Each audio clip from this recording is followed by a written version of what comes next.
Hello friends, आपका स्वागत है मेरे चैनल भक्ति की शक्ति में।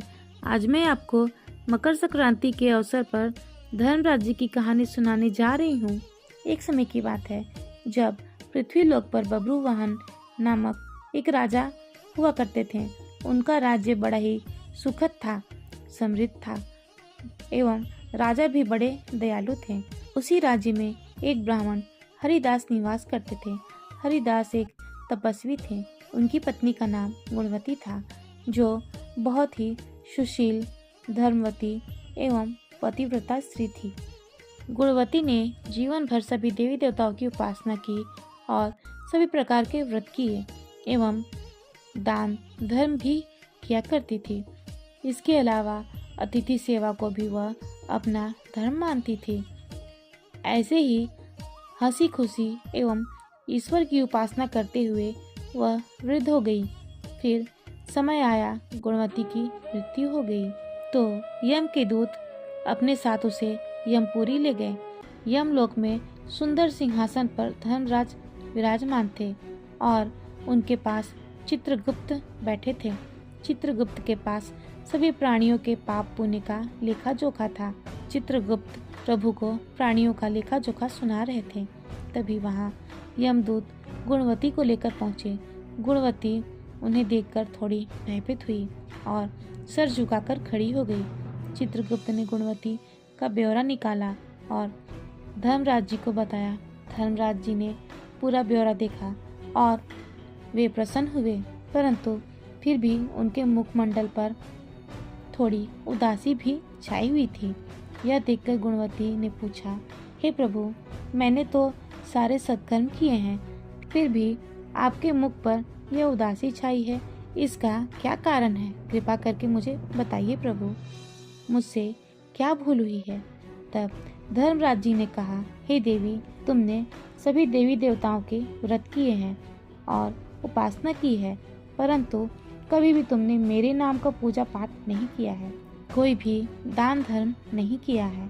धर्मराज जी की यह बातें सुनते ही गुणवती क्षमा याचना करने लगती है और बोली, हे प्रभु, मुझे आपकी उपासना के बारे में कुछ ज्ञात नहीं है। मैं नहीं जानती कि आपकी उपासना कैसे की जाती है। कृपया करके आप मुझे यह उपाय बताइए जिससे सभी मनुष्य आपकी कृपा पात्र बन सके।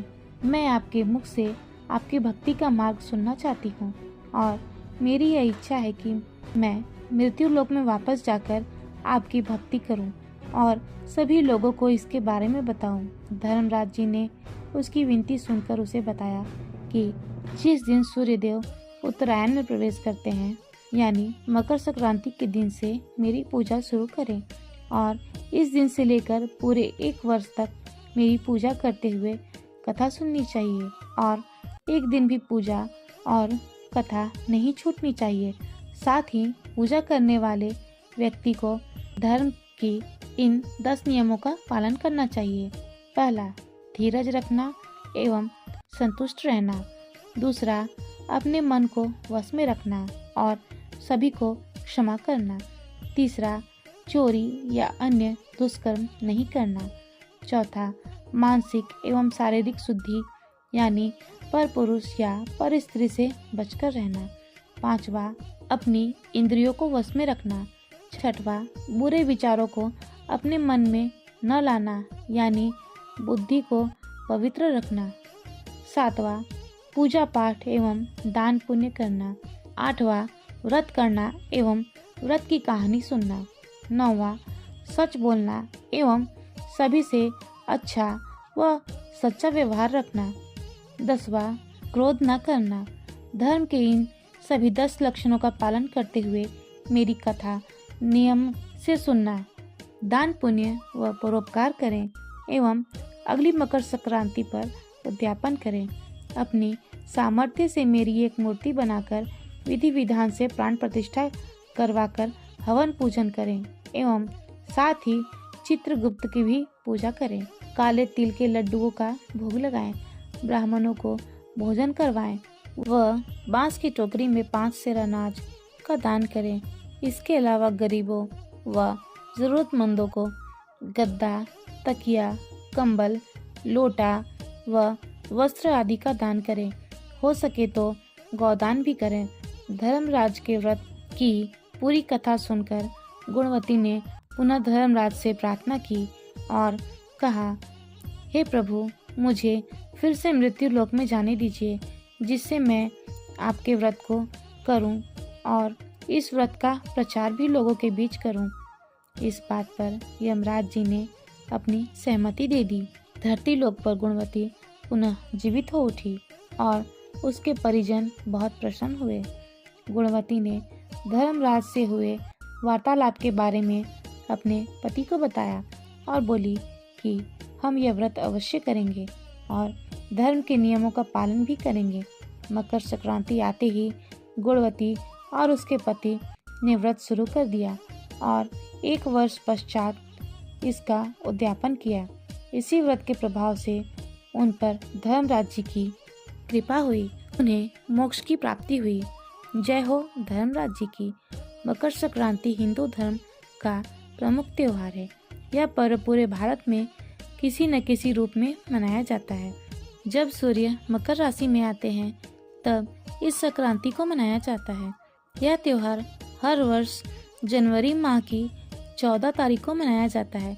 कभी कभी यह त्योहार 15 जनवरी को भी मनाया जाता है। यह इस बात पर निर्भर करता है कि सूर्य कब धनु राशि को छोड़कर मकर राशि में प्रवेश करते हैं। इस दिन से सूर्य की उत्तरायण गति आरंभ होती है और इसी कारण से इसे उत्तरायणी भी कहा जाता है।